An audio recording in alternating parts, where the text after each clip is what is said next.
Hello, how's it going? Grip here with a video running down 11 amazing features you'll love in new Pokemon Snap. Now I've dissected the latest trailer with the thoroughness of a brain surgeon, and I've extracted loads of interesting bits and pieces, like just how detailed the photo rating system will be, and what sort of graphical techniques you can expect to have your mind blown by. So let's get right down to it, but before we do, drop me a quick like. That's very much appreciated, sorry Hoot Hoot, and click that subscribe button for more videos like this one.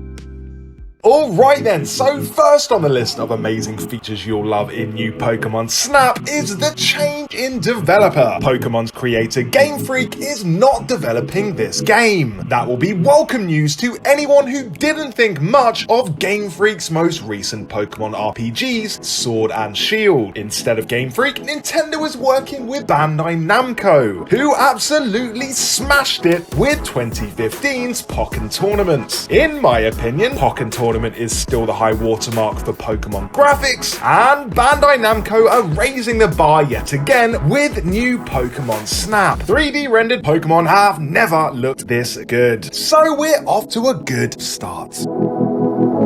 Next up, it's the sheer amount of detail they've managed to get on screen. Look how many Pokemon are in the ocean here. We've got Mantites, Lovediscs, Alomalolas, Finians, and who knows, there's probably one of these things hiding somewhere being all gross. It makes the coral reef actually feel alive. And in this scene, not only do we see multiple Vivillon all fluttering in the sky, but we've got a huge herd of 10 Taurus occupying the foreground, middle ground, and background, with no loss in quality for any of them. Contrast this to the altogether sparser looking Pokemon Sword and Shield seen here, where Pokemon either repeated their basic walking routines or just hid in the grass, and you can really see the difference. Of course, new Pokemon Snap hasn't got all those RPG elements to worry about, and that frees it up to focus on giving us as much Pokemon action as possible. Its denser crowds are going to make the world of Lentil feel that much more alive. Third on the list of amazing new Pokemon Snap features is the coin system. With the coin system, you earn currency when you upload pics onto the game's inbuilt sharing hub. This incentivizes you to go out and take the best pics possible, and just showing off your pics to people will feel very validating indeed.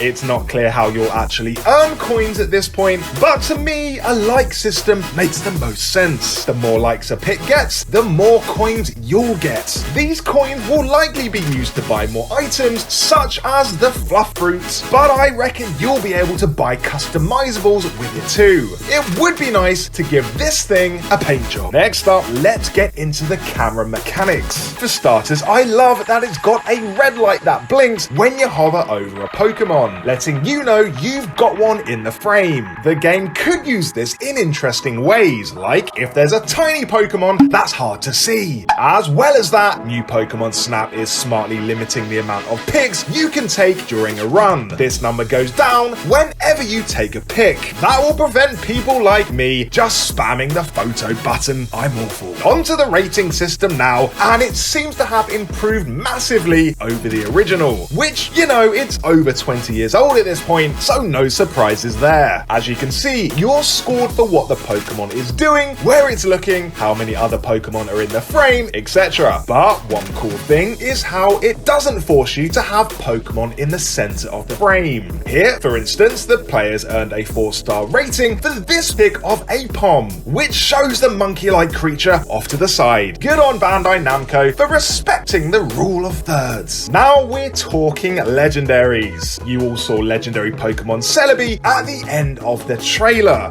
but what if there was a twist to how it appeared? Imagine if elusive Pokemon like this only appeared during timed events. It wouldn't be out of character for the Pokemon series. Just as recently as December December 2020, there was an event to get a shiny Celebi in Pokemon Go. And going back a few years, there was a time the only way to get certain legendaries was to physically walk into a game shop with your Game Boy and Link cable and ask the staff. Although that was ages ago and I might have dreamt it. Anyway, timed events for legendary Pokemon would be a great way to maintain their rarity and would give you a reason to keep coming back. Who's this? It's none other than famed professional Pokemon photographer Todd Snap. He's who you played as in the original game, and he's also appeared outside of it too, so he's a bona fide character in his own right. It's nice to see the OG getting the respect he deserves. Professor Oak, on the other hand, is currently missing, presumed dead.